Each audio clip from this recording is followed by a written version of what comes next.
Party ఫిరాయింపుల కేసులో Telangana స్పీకర్పై supreme court serious అయింది. బీఆర్ఎస్ ఎమ్మెల్యేల ఫిరాయింపులపై నిర్ణయం తీసుకోవడానికి మీ దృష్టిలో తగిన సమయం అంటే ఎంత అంటూ తెలంగాణ స్పీకర్ను నిలదీసింది. ఇక రీజనబుల్ టైం అంటే మహారాష్ట్ర తరహాలో శాసనసభ గడువు ముగిసే వరకు అంటూ తెలంగాణ స్పీకర్ను అడిగింది సుప్రీంకోర్టు. దీంతో తెలంగాణ స్పీకర్ను అడిగి నిర్ణయం చెప్తామన్న సీనియర్ న్యాయవాది ముకుల్ రోహత్గి పేర్కొన్నారు. పార్టీ ఫిరాయింపులపై బీఆర్ఎస్ వేసిన పిటిషన్పై విచారణ వచ్చే వారానికి వాయిదా వేసింది సుప్రీంకోర్టు. పార్టీ ఫిరాయింపులు జరిగి 10 నెలలు అవుతున్నా స్పీకర్ ఎటువంటి నిర్ణయం తీసుకోవడం లేదని అటు బీఆర్ఎస్ తరపున న్యాయవాది వాదనలు వినిపించారు.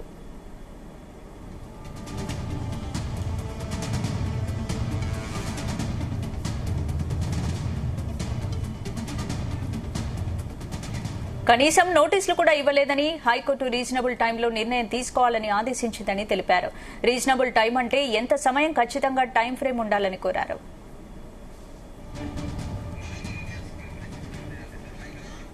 ఇదే అంశానికి సంబంధించి పూర్తి అప్డేట్స్ మా క్రైమ్ బ్యూరో చీఫ్ రవితేజ అందిస్తారు. రవితేజ, సుప్రీంకోర్టులో బీఆర్ఎస్ పార్టీ నుంచి ఇతర పార్టీకి పార్టీ ఫిరాయించినటువంటి వ్యవహారంపై ఈరోజు సుప్రీంకోర్టులో విచారణ జరిగింది. తమ పార్టీ ఎమ్మెల్యేల ఫిరాయింపులపై సుప్రీంకోర్టుని బీఆర్ఎస్ శ్రేణులు ఆశ్రయించారు. గతంలోనే హైకోర్టుని ఆశ్రయించడము, హైకోర్టు ఈ వ్యవహారాన్ని స్పీకర్ పరిధిలో ఉన్నటువంటి అంశం కాబట్టి స్పీకర్ మాత్రమే నిర్ణయం తీసుకోవాల్సి ఉంటుందంటూ కూడా గతంలోనే తెలంగాణ హైకోర్టు ఈ ఉత్తర్వులు జారీ చేసింది.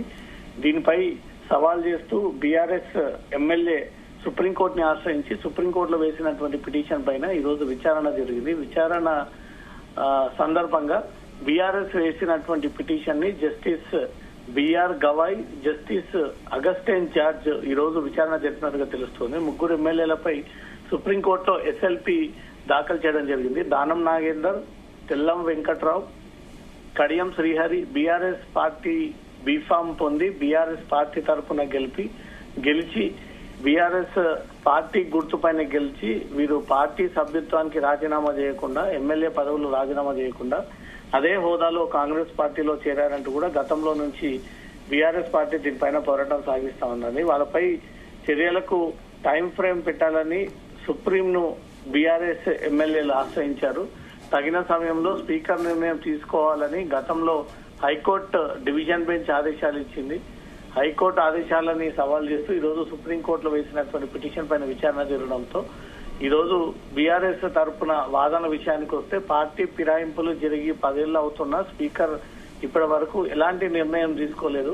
కనీసం నోటీసులు కూడా ఈ పార్టీ ఫిరాయించినటువంటి ఎమ్మెల్యేలకు నోటీసులు అందజేయలేదు.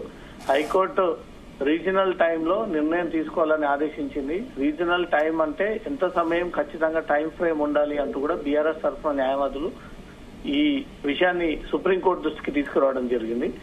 ఈ విచారణ సందర్భంగా బీఆర్ఎస్ ఎమ్మెల్యేలు ఫిరాయింపులపై నిర్ణయం తీసుకోవడానికి మీ దృష్టిలో తగిన సమయం అంటే ఎంత అని సుప్రీంకోర్టు తిరిగి రాష్ట్ర ప్రభుత్వాన్ని ప్రశ్నించినట్టుగా సమాచారం అందుతుంది. రీజనబుల్ టైం అంటే మహారాష్ట్ర తరహాలో శాసనసభ గడువు ముగిసేంత వరకు అదేనా రీజనబుల్ టైం అంటూ కూడా కొన్ని ఉదాహరణల కిందకి తీసుకొని సుప్రీంకోర్టు ఈ ఆదేశాలు జారీ చేసినట్టుగా తెలుస్తోంది. తెలంగాణ స్పీకర్ ను అడిగి సుప్రీంకోర్టు స్పీకర్ అడిగినటువంటి నిర్ణయాన్ని చెబుతామంటూ కూడా స్పీకర్ విషయానికి తెలియజేసి స్పీకర్ ఏం సమాధానం ఇస్తారో దాన్ని కోర్టుకు తెలియజేస్తానంటూ కూడా ఈ రోజు సీనియర్ న్యాయవాది ముకుల్ రాస్తోగి ఈ విషయాన్ని కోర్టుకు తెలియజేయడంతో తిరిగి బీఆర్ఎస్ పార్టీ వేసినటువంటి పిటిషన్ వచ్చే సోమవారానికి వాయిదా వేసింది. దీంట్లో టైం ఫ్రేమ్ తప్పనిసరిగా ఆ విషయాన్ని తెలియజేయాలి. టైం ఫ్రేమ్ అంటే ఎన్ని రోజులు, ఎన్ని గంటలు, ఈ విషయాలన్నీ కూడా కోర్టుకి తెలియజేయాలంటూ కూడా సుప్రీంకోర్టు ఆగ్రహం వ్యక్తం చేసినట్టుగా తెలుస్తుంది. ఇది స్పీకర్ను అడిగి ఈ నిర్ణయాన్ని తొందరలో సుప్రీంకోర్టు దృష్టికి తీసుకొస్తానంటూ కూడా సీనియర్ న్యాయవాది ముకుల్ రాస్తోగి ఈ విషయాన్ని కోర్టుకి తెలియజేయడంతో కోర్టు తిరిగి సోమవారానికి వాయిదా వేసినట్టుగా తెలుస్తోంది. స్పందన అయితే దీనిపై స్పీకర్ ఏ విధంగా స్పందించే అవకాశం ఉంది? దీనిపై అంటే కాంగ్రెస్ కావాలని కాలయాపన చేస్తోందా? గతంలో హైకోర్టు స్పీకర్ పరిధిలోని అంశం కాబట్టి స్పీకర్ దీనిపైన నిర్ణయం తీసుకొని దీనిపైన ఇమీడియట్ గా తొందరగా నిర్ణయం తీసుకోవాలన్నటువంటి ఆదేశాలు ఇచ్చింది. ఇప్పటి వరకు ఎలాంటి చర్యలు తీసుకోకపోవడంతో ఎవరైతే సుప్రీంకోర్టుని ఆశ్రయించినటువంటి ఎమ్మెల్యేలే తిరిగి సుప్రీం హైకోర్టుని ఆశ్రయించిన ఎమ్మెల్యేలే తిరిగి సుప్రీం ని ఆశ్రయించి సుప్రీంలో కూడా గతంలో హైకోర్టు జరిగినటువంటి విచారణ తీరును కూడా ఈ కోర్టు దృష్టికి తీసుకురావడం జరిగింది. గతంలోనే కోర్టు ఆదేశించింది, కానీ ఇప్పటి వరకు ఏ ఎమ్మెల్యేలకు నోటీసులు అందేయలేదు. వీళ్ళు వివరాలు కూడా తీసుకోలేదు. చర్యలు తీసుకుంటున్నామన్న ఒక విషయాన్ని కూడా స్పీకర్ కార్యాలయం నుంచి ఎలాంటి ఇన్ఫర్మేషన్ కూడా లేదు అంటూ మాత్రం ఈ విషయాన్ని కోర్టుకి తీసుకోవడంతో కోర్టు ఆగ్రహాన్ని వ్యక్తం చేస్తూ బీఆర్ఎస్ ఎమ్మెల్యేల ఫిరాయింపులపై నిర్ణయం తీసుకోవడానికి మీ దృష్టిలో తగిన సమయం అంటే ఎంత అని కోర్టు ప్రశ్నించినట్టు తెలుస్తుంది. రీజనబుల్ టైం మహారాష్ట్ర శాసనసభ గడువు ముగిసే వరకైనా ఈ రీజనబుల్ టైం అంటూ కూడా కొన్ని గతంలో ఉన్నటువంటి సిచ్యువేషన్స్ అన్ని కూడా కోర్టు అభిప్రాయం వ్యక్తం చేస్తూ ఈ విషయాన్ని బీఆర్ఎస్ తరపున న్యాయవాదికి అటు తెలంగాణ కాంగ్రెస్ పార్టీని వాదిస్తున్నటువంటి న్యాయవాది కూడా ఈ విషయాన్ని కోర్టు తెలియజేసింది. దీని స్పీకర్ నిర్ణయాన్ని బట్టి త్వరలో విషయాన్ని కోర్టు దృష్టికి తీసుకొస్తాడంటూ కూడా సీనియర్ న్యాయవాది కోరడంతో కోర్టు తిరిగి ఈ అంశం సోమవారం నాడు వాయిదా వేసింది. సోమవారం నాడు రీజనబుల్ టైం అంటే ఎన్ని రోజులు ఎన్ని గంటలు అనే ఒక విషయాన్ని కూడా కోర్టుకు తెలియజేసిన తర్వాత కోర్టు ఏ రకమైనటువంటి అభిప్రాయం వ్యక్తం చేయబోతా ఉందనేది మాత్రం సోమవారం నాడు ఒక క్లారిటీ అనే విషయాన్ని. Right, thank you Raviteja.